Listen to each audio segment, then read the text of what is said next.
Find mom. At 1 a.m., my 6-year-old granddaughter called me in tears, urgently pleading. Caught off guard by the suddenness of it all, I listened intently. My daughter had been married for 7 years, and this was the first time such an alarming situation had arisen. The urgency in my granddaughter's voice indicated that something serious had occurred. "Where's Dad?" I asked, trying to soothe her trembling voice. But what she revealed next left me utterly speechless. A few years after my husband's passing, I had been living alone, finding solace in the weekly visits from my neighbor's granddaughter, Mia. Every Saturday, my daughter and son-in-law would bring their family over to spend time with me. Hi, Grandma. Mia, who turned 6 this year, has an affectionate personality. As soon as I open the front door, she greets me with a smile and hugs. My daughter Olivia and her husband Michael also find her endearing, and we all watch over her with smiles. My daughter got married 7 years ago. I vividly remember the moment when she blushed and shyly introduced Michael to me. After a brief conversation, I sensed that although he was reserved, his gentle demeanor would surely make him cherish my daughter. I wholeheartedly supported their marriage. Soon after, they had a child, and my daughter and son-in-law's life seemed blissful. They kindly considered even my solitary living situation. How wonderful it is to see Olivia happy. However, that peaceful life was not destined to last forever. Little did I know that I would soon be entangled in an unimaginable event. The first sign of trouble came on a Saturday. When my daughter and granddaughter visited as usual, their expressions were unusually somber. Michael couldn't make it again today due to work. She furrowed her brows, her smile strained. It was true, my daughter and granddaughter had been visiting more frequently, but I hadn't seen Michael in a long time. Does she feel lonely without her husband? I entertained such casual thoughts until that fateful moment after lunch. Olivia stood in the kitchen, sleeves rolled up, helping me wash dishes. And then, I saw it, the shocking sight that made my eyes widen. "What happened there?" I blurted out, catching Olivia off guard. She quickly concealed her arm. The fresh burn marks on the inside of her arm were unmistakable. It's just a cooking mishap. "But how could you get injured while cooking?" Really, it's nothing. Please don't make a fuss. "But I can't ignore such a severe burn." Despite my persistence, Olivia stubbornly insisted it was nothing and eventually fled the living room. Her behavior was far from ordinary, leaving me deeply unsettled. I approached my granddaughter, who had been playing there. "Hey, has something happened to Mom lately?" Mia hesitated, her gaze wandering, and then she looked down and spoke softly. Mom and Dad have been arguing a lot lately. Though still young, her words were enough to convey the gravity of the situation. It seemed that my daughter's husband was somehow involved in their somber demeanor. Later, when Olivia returned, I tried once more. "Has something happened with Michael?" It's really nothing. Please don't worry. Yet, she remained evasive, leaving me with lingering anxiety. Feeling restless day by day, 2 weeks passed, and it was finally the weekend. Grandma, I want a kid's cell phone. As soon as Mia arrived at my place, she energetically made her request. It was unusual for such a well-behaved Mia to ask for something, and I was initially surprised. However, when I checked the calendar, it all made sense. You see, Mia's birthday was just a few weeks away. But Mia is only in 1st grade. Is she too young for a cell phone? Despite my reservations, my genuine desire as a grandmother was to grant her wish. As I pondered my response, Olivia, who seemed to read my thoughts, calmly spoke up. I'll chip in half. So can we buy it for her? It comes with GPS, which is quite convenient. According to my daughter's explanation, although the kid's cell phone was named as such, it didn't connect to the internet. It was designed solely for communication. Many parents provided their young children with these phones for emergencies. Well, if that's the case, let me buy it for her. Relieved by her response, I promptly visited the cell phone store that day and gifted Mia the kid's cell phone. I registered Maya and my daughter's phone numbers as a trial, and Mia was overjoyed. Thank you, Grandma. I'll take good care of it. Seeing her bright expression after so long, I felt a sense of relief. Little did I know that those feelings would soon vanish. Keep this a secret from Michael. He's strict about these things. Whispering beside Mia, my daughter shared this confidential information. Startled, I shifted my gaze to Olivia, who wore a solemn expression as she stared at the kid's cell phone. Has something happened after all?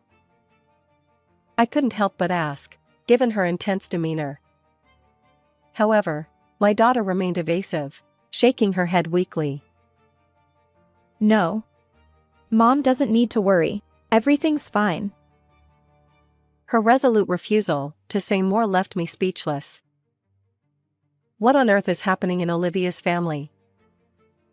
And then, on a day when anxiety and mystery had been building up, a decisive event finally occurred. It was 5 days after I'd bought Mia the kid's cell phone, late at night. The ringing of the phone on my bedside table jolted me awake. Rubbing my tired eyes, I checked the time. It was 1 a.m. Who could be calling at such an unreasonable hour? Still groggy, I pressed the answer button. Grandma, find Mom. Suddenly, a tense voice pierced my ears, jolting me awake. I checked the caller ID. It was Mia. Her personality and urgent tone left no doubt that this wasn't a prank call. Where's Dad? Mia, what happened over there? Considering the past few months of Olivia's somber expressions, I wondered if this might be an emergency. Mia, still sobbing on the other end of the line, uttered shocking words. Dad hit Mom and took her somewhere. Wait, what? As Mia's cries echoed, darkness enveloped my surroundings. Clearly, there was a serious issue between Michael and Olivia. I'm coming right away. Stay put. Leaving the phone connected, I rushed out of the house. I didn't know the details, but one thing was certain, my daughter and granddaughter were in danger. 15 minutes later, I arrived at Olivia's home. The living room had transformed into a scene of devastation. What is all this? Toppled photo frames and shattered dishes littered the floor. It was evident that someone had wreaked havoc. Stunned, I turned to Mia, who tearfully handed me the kid's cell phone. Mom said something to Dad, and they got into a fight. As the video played on the screen, I was once again rendered speechless. There was Michael, grabbing Olivia, shouting, You probably look down on me too, don't you? It seemed that Mia, who had been asleep, woke up to their argument and secretly recorded the entire incident. Furious, Michael had taken Olivia somewhere. The unbelievable footage filled me with seething anger. I had allowed Olivia's marriage for her happiness. If I had known this would happen, I would never have entrusted Olivia to Michael in the first place. Unforgivable. How could he do this to my precious daughter? I'll definitely get Olivia back and make Michael reflect on his actions. Determined, I felt Mia's tears as she suddenly took my hand. Grandma, look, Mom said to give this to Grandma if anything happens. Looking down, I saw a single key gleaming in her small palm. Later, after explaining the situation to a relative in the neighborhood, I took custody of Mia and, clutching the kid's cell phone, headed to a certain mountain. As my daughter had explained, the kid's cell phone was equipped with GPS, allowing us to track the registered cell phone's location. Fortunately, Olivia still had the phone with her when she was taken away, making it traceable. Guided by the GPS, I arrived at this location. Navigating the pitch-black mountain path, I followed the cell phone's light. Faint voices, as if from an argument, reached my ears. "Olivia. Please be safe." I hurried toward the source of the voices, my heart filled with prayers. As I emerged into a clearing among the trees, I couldn't contain my excitement when I saw two figures. Olivia! Mom! My daughter turned, her long hair firmly grasped by Michael. It was evident that he had forcibly brought her here.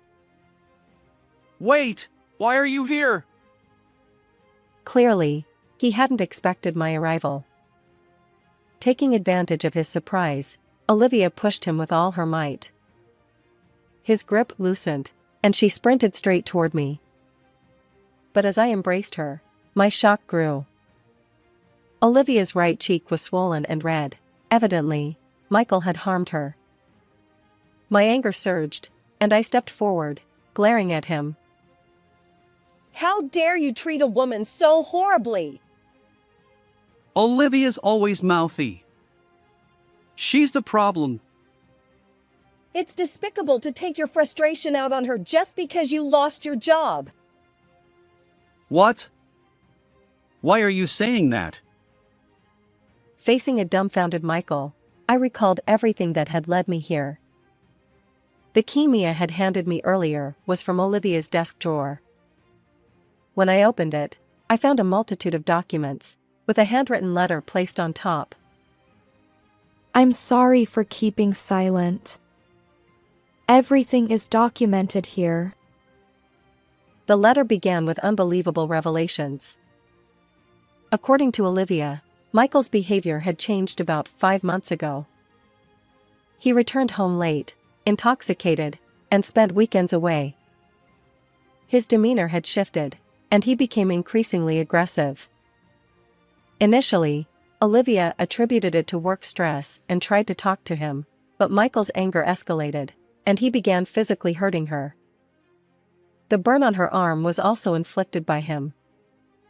As I read Olivia's letter aloud, I fixed my gaze on Michael, who wore a bitter expression. "You were fired from the company 6 months ago, right?" Yeah, well, I quit because there was no future there. "Don't lie.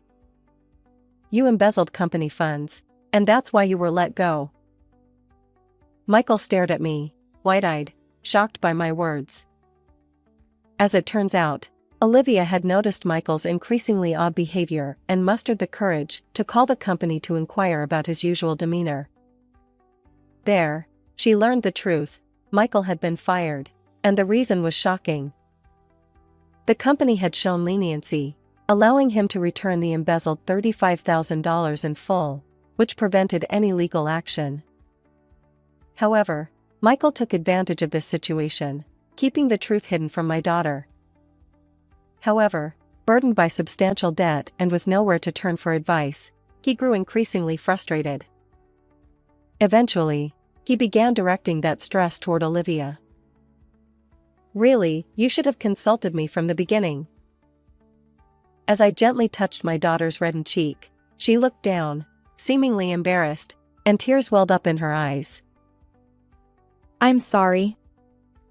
I thought this was a family issue. I didn't want to cause any trouble for Mom. Olivia's strong sense of responsibility became a double-edged sword. She tried to handle Michael's problems all by herself. Knowing everything, my daughter attempted to avoid upsetting him as much as possible. She discussed the issue of his dismissal and the debt when he was in a good mood, but despite her efforts, the situation escalated into the current turmoil. However, anticipating this possibility, She had prepared a summary of the situation in a drawer and entrusted Mia with the key, just in case. In hindsight, even buying Mia a kid's cell phone was likely a precaution for unforeseen events. At that moment, relieved that my daughter was safe, I gently touched my chest. But as Michael looked at us, he began to tremble nervously. She looks down on me, so I had to teach her a lesson. I haven't done anything wrong. His face turned crimson as he pointed at Olivia, revealing everything. His incoherent words left me utterly exasperated. Why on earth did you bring her all the way to this mountain? I just wanted to leave her here and make her reflect. The one who needs reflection is you. Losing your job was your own doing. Shut up. Old lady, keep quiet. Don't define me. Suddenly, Michael charged toward us, perhaps rattled by my accurate assessment. I shielded my daughter, but in the next moment, distant police sirens blared, and officers arrived swiftly, apprehending him. What? The police? I'm not a fool. I reported this a long time ago. As Olivia trembled, crouched down from the sudden turn of events, I gently stroked her back while delivering a cold response. When the situation had come to light, I had promptly contacted the police. Although I was initially instructed to wait, I couldn't bear it and decided to participate in the search, with the condition that the call would remain connected. In other words, everything had been thoroughly reported to the police. What's going on? Stop it. I haven't done anything wrong. Seeing Michael struggle futilely, I looked down at him and spat out my words. Give up. You'll have plenty of time to reflect in prison. He seemed to realize that resisting was pointless. His shoulders twitched momentarily under my stern gaze, and he slumped, drained of all strength.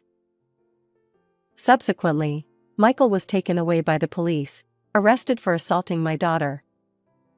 The video evidence of the violence ensured that he wouldn't be leaving prison anytime soon. Olivia divorced him and demanded $20,000 in compensation. Even if he were released, the accumulated debts, including the embezzled funds, would create a financial nightmare for him. On the other hand, I now live with Olivia and Mia. We're 3 women, and we plan to enjoy our time together. How did you find this story? Don't forget to subscribe to the channel. Until next time in the next video. We're living with the elderly. This is to be expected. Exactly. This is like a punishment game. Just a little mischief. There's no need to get all worked up. So that's the attitude. Understood. If you two are like that, then I have something in mind too. My name is Helly. I'm living alone in the city now, away from my parents' home. It takes about an hour by car, so I can't go there often. It's a question of whether I can go once a year. Actually, I couldn't go home last New Year's because I was busy with work. But this year, I can go home after a long time. It's been a while since I got married 2 years ago and saw my brother and his wife, who live with my mother, at my parents' house. So I bought the souvenirs requested by them and drove happily. I'm sure I'll have a great New Year's holiday. That's what I thought, but what's going on with this? But when I got home, things seemed off somehow. The air seemed stagnant even from outside the house. It was as dark as if the house had been abandoned for years. The atmosphere inside became even stronger after I entered. From what I could see, it seemed that my mother's lack of energy was one factor. My mother was always smiling and energetic. I watched them for a while, and it seemed that my mother was doing all the cleaning and cooking. Mom, are you okay? Can I help you? It's okay, Helly. You've come home, so relax or something. You must be tired from the long drive. My mother said that and wouldn't let me help her. But she was also doing heavy housework, like carrying heavy things.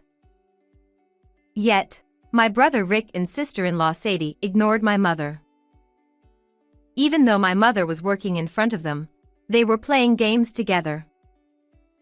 They even asked to bring tea to my working mother, which was absurd. Hey Mom, are you really okay? Should I say something to my brother? There might be things that are difficult for you to say to them, right? It's really okay. You don't need to worry about anything. More importantly, since you've come home, take it easy. Your bed is prepared in the guest room, so you can take a nap if you want.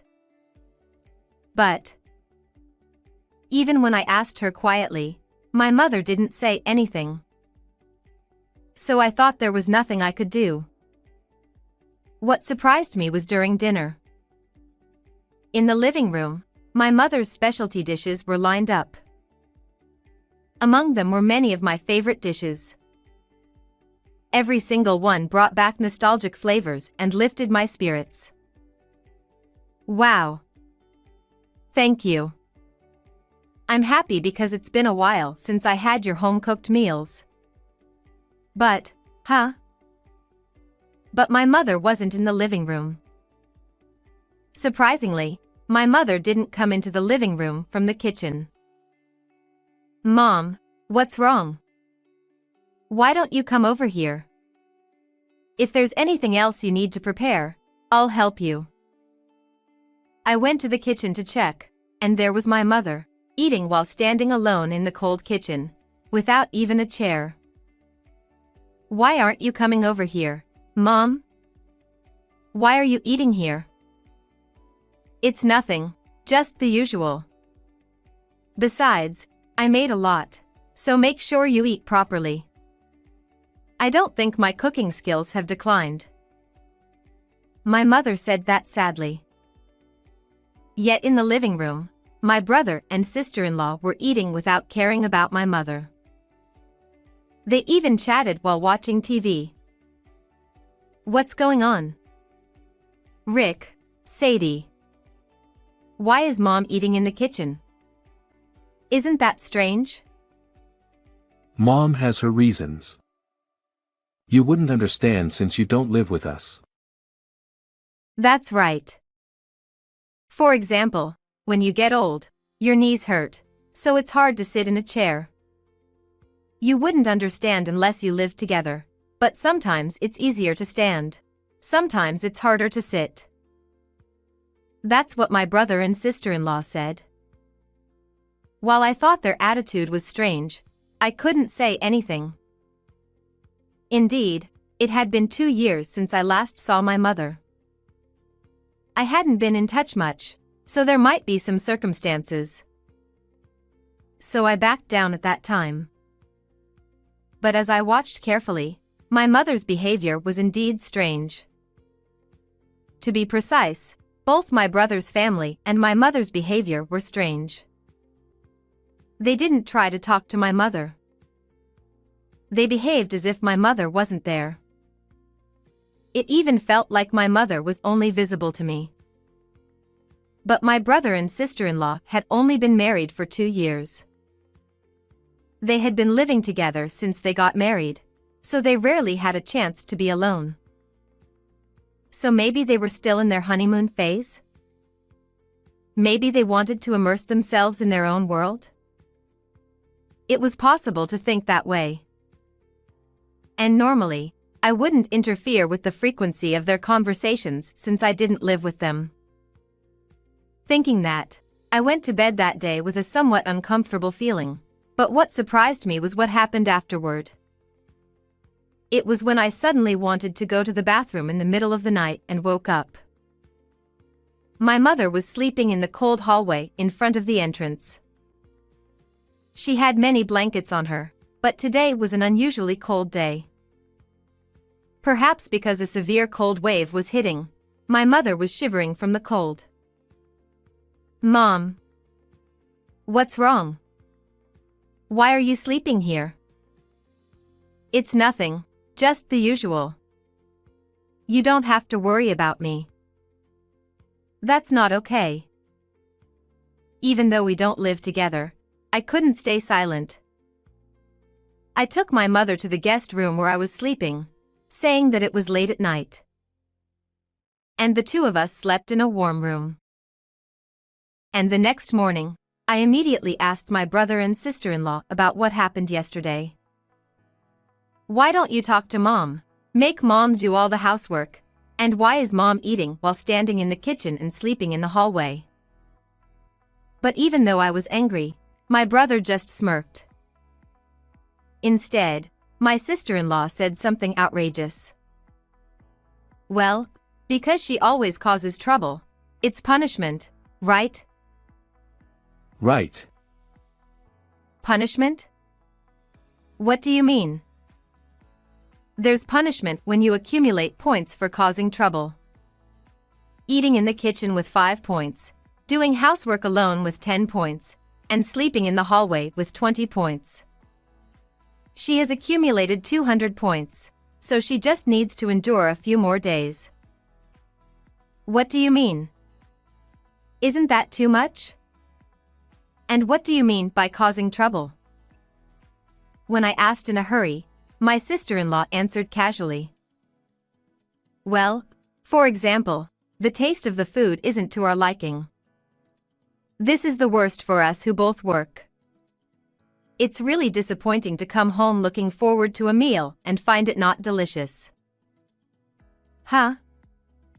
Can't you just cook for yourselves?" Helly, you don't get it. We're working outside, you know.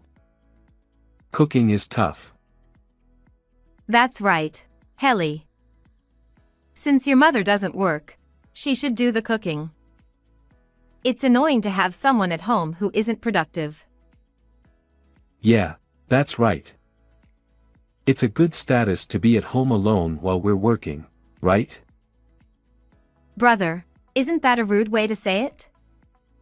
Mom raised us single-handedly since our dad passed away. She worked and did all the housework to support us." Huh. That's just a parent's obligation, isn't it? "Exactly. That's right." My brother and sister-in-law laughed out loud. I watched them and realized that there was no point in talking to them anymore.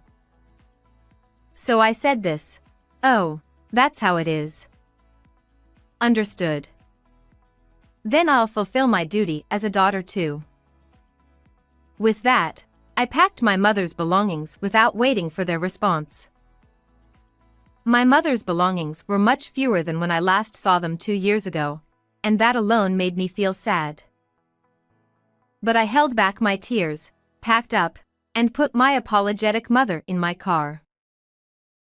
My brother and his wife watched us with smirks. Are you taking the nuisance away? Great. "This house belongs to us. Rick. Let's have fun from now on." Ignoring the two of them, I drove away and took my mother home. And a few days later, it was the end of the vacation and the first day of work. I received a frantic call from my brother. Hey. Nothing's arrived yet. What's going on? "You did that to Mom. Did you think I'd continue to tolerate you just like before? Do you understand your position, big brother?" What did you say? I haven't done anything wrong to you. Indeed, you haven't done anything to me. But you've done terrible things to my mother. Think carefully before you speak. I said that and hung up on my brother. Immediately after that, I received a call from my sister-in-law too. Hey.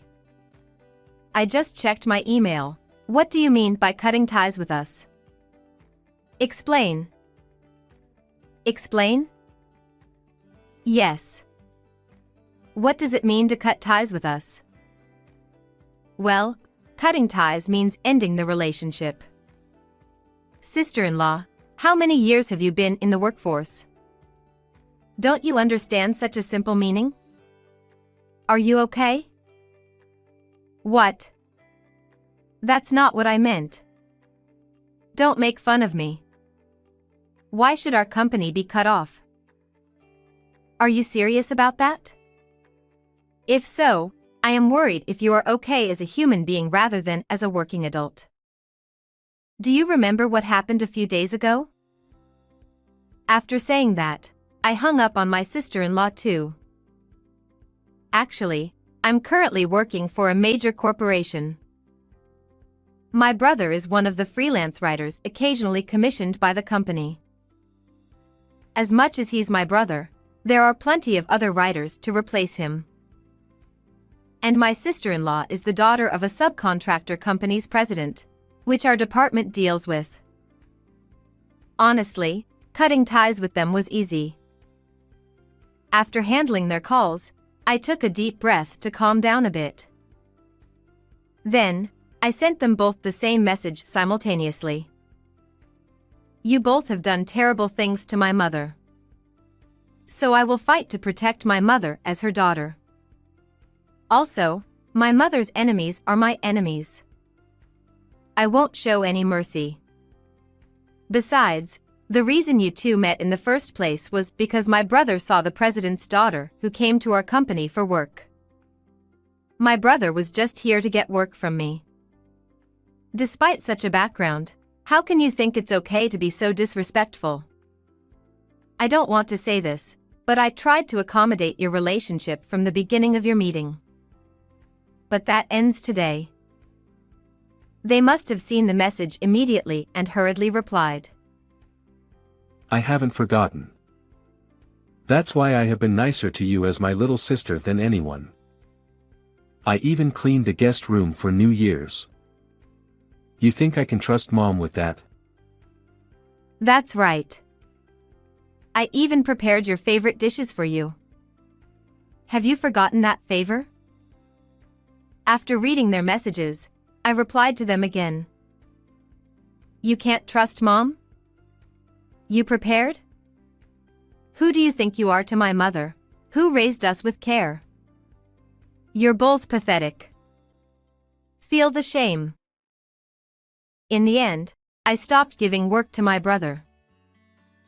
There are plenty of people who are more meticulous and quicker at their work than my brother. Without the sibling connection, there's no need to favor him. A colleague who didn't know about my relationship with my brother once asked me something like this. Hey Helly, this Rick, the writer, hasn't been active lately, right? Has he not taken any of our jobs? Yeah, he said he didn't like our work, so he told us not to assign him any. So I guess we can just leave him alone. Huh. He's a weird guy. Even though he doesn't have that much skill. Honestly, can he really afford to cut ties with our company? I know, right? He misses deadlines, acts high and mighty, and for some reason, he's really pushy in price negotiations. I'll be relieved if we don't have to work with him anymore. The evaluation of my brother from a third-party perspective was just like this. My brother said the other day that 90% of his income comes from our company. So he must be in trouble now. With that attitude and skill, he probably won't find a new job easily. Well, he can struggle all he wants. As for my sister-in-law, apparently, what she did to my mother got back to her father, and he gave her a stern talking to. I received a hurried call from her father. I'll disown my daughter. So please, let's keep our relationship as it was. If there are any other conditions, I'll accept them. He's the president of a company that's related to ours, even if it's a subcontractor. It wouldn't be right to ignore what he said after that. So I laid out my conditions. Then, please make them leave the house right now. And sincerely apologized to my mother. Of course, you'll need to pay appropriate compensation too. It seems the president immediately conveyed that to my sister-in-law. But she refused. Why should I apologize? Living with that old woman is just stressful. Dad should be more assertive too. Pathetic. Because of that attitude, I decided not to restore the relationship. I feel sorry for the president, but it's their own fault. This person is just like my brother and sister-in-law, who started giving us unreasonable quotes as soon as they got married. They negotiate prices aggressively but are sloppy with deadlines and communication. If they weren't relatives, I would have cut ties with them a long time ago, so it's only fair that the person who raised such a sister-in-law should feel the consequences. There's no need for me to go out of my way to save them from the trouble they brought upon themselves. So, in the end, my brother and sister-in-law were driven into a corner. According to friends from the area, they seem to have left the house without anyone noticing. That house originally accommodated our parents, my brother, and me, a spacious house for 4 people. Living there, just the 2 of them, must have been costly in terms of utilities. According to those friends, they were spotted in an apartment without even basic amenities like a bath or toilet. It seems they're really struggling without jobs. But it's no longer my concern. Even if they were to apologize now, I have no intention of forgiving them whatsoever. On the other hand, unlike those 2, my mother has been regaining her spirits. Sleeping on a soft bed in my house, eating warm meals in a cozy place. She doesn't have to worry about household chores, and she can relax and sleep in on weekends. After continuing this lifestyle for a few months, she has become lively again, just like before.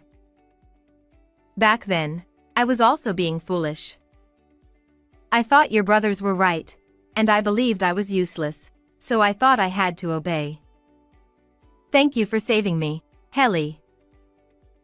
I'm the one who should apologize for realizing it so late and causing you pain. From now on, please tell me immediately if anything happens. I want to make up for the lost time and make you happy. It seems my mother has recently made friends in the neighborhood. Although she says she finds the unfamiliar town enjoyable, she also enjoys strolling around. Seeing my mother enjoying herself like that is more than anything else. I am determined to repay my mother for raising me well. That's the strong resolve I've made. How did you like this story? Don't forget to subscribe to the channel. See you in the next video.